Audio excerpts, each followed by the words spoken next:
சென்னை மயிலாப்பூரில் உள்ள புகழ்பெற்ற கபாலீஸ்வரர் கோவிலில் கொண்டாடப்படும் ஸ்ரீ கபாலீஸ்வரர் ஸ்ரீ கற்பகாம்பாள் திருக்கல்யாணம் மிகவும் அழகான மற்றும் ஆன்மீக முக்கியத்துவம் வாய்ந்த ஒரு நிகழ்வாகும். கபாலீஸ்வரர் மற்றும் கற்பகாம்பாள் தேவியின் இந்த தெய்வீக திருமணம் ஆண்டுதோறும் பங்குனி பெருவிழாவின் போது நடைபெறுகிறது. பக்தர்களுக்கு இந்த விழா வெறும் சடங்கு மட்டுமல்ல, இது அன்பு, நல்லிணக்கம், செழிப்பு மற்றும் சிவனும் சக்தியும் இணையும் சங்கமத்தின் சின்னமாகும்.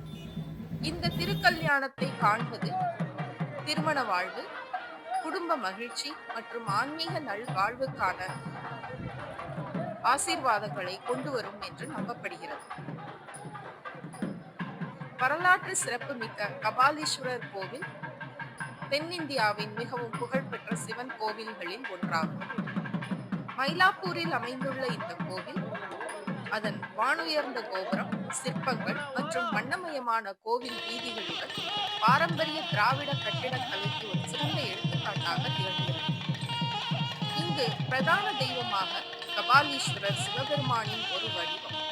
இவ்விடத்தில் தெய்வீக துணைவியான கற்பகாம்பாள் தேவலோக கற்பக மரத்தை, அதாவது தேவலோக கற்பகம் மரம் என்றால் விருப்பங்களை நிறைவேற்றும் மரம்.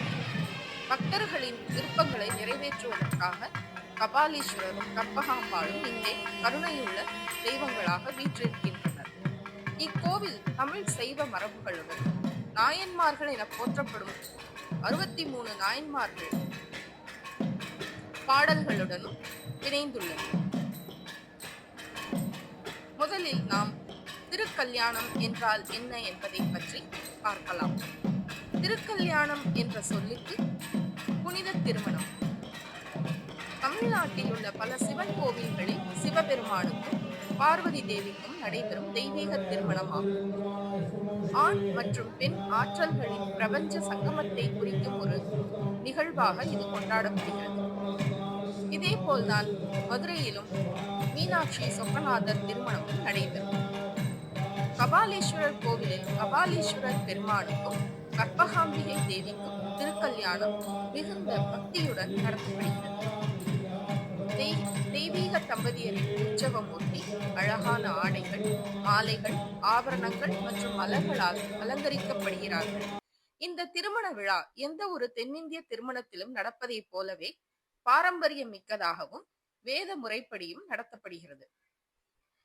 திருமண விழாவில் என்னவெல்லாம் அடங்கும் என்று பார்த்தால், மங்களஸ்தானம், சடங்கு ரீதியான நீராடல், அலங்காரம், தெய்வங்களை அலங்கரித்தல், மலர்கள் மற்றும் ஆடை ஆபரணங்களை கொண்டு தெய்வங்களை அலங்கரிப்பது, வேத மந்திர உச்சரிப்புகள், வேத கோஷங்கள் முழங்க சடங்குகள் நடத்தப்படும், தாலி கட்டும் புனித சடங்கு, தெய்வங்களுக்கு இடையேயான மாலை மாற்றுதல்.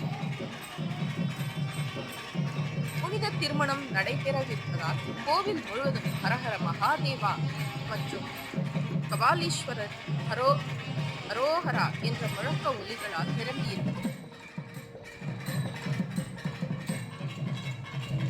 மயிலையே கைலை, கைலையே மயிலை என்ற பெருமையுடையது இந்த ஸ்தலம். இத்தலத்தில் பார்வதி தேவி மயிலாக வடிவெடுத்து புன்னை மரத்தடியில் லிங்கத்தை நிறுவி பூஜித்து கபாலீஸ்வரர் அருள் பெற்று கற்பகாம்பாளாக விளங்கி திருக்கல்யாணம் நடைபெற்ற புண்ணிய தலம் இது. கற்பகாம்பாள் திருமண விழா பிரம்மோற்சவ நேரங்களை குறிப்பிட்டு இறைவனிடம் விண்ணப்பிப்பதாக விளங்கும். லக்ன பத்திரிகை வாசித்தல் விழா சிறப்புற நடைபெறும். விழாவில் எந்த நாளில் எந்த நேரத்தில் பந்தக்கால் அமைப்பது, முளைப்பாரி இடுவதற்குரிய மண்ணை சேகரிக்கும் நேரம், கொடியேற்றம் செய்வது, வெள்ளி ரிஷப வாகன புறப்பாடு, திருத்தேர் வடம் பிடித்தல், திருக்கல்யாண உற்சவம், கொடியிறக்கம் உள்ளிட்ட விழாக்களில் எல்லாம் முடிவு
குழந்தை பாக்கியம், செல்வ செழிப்பு,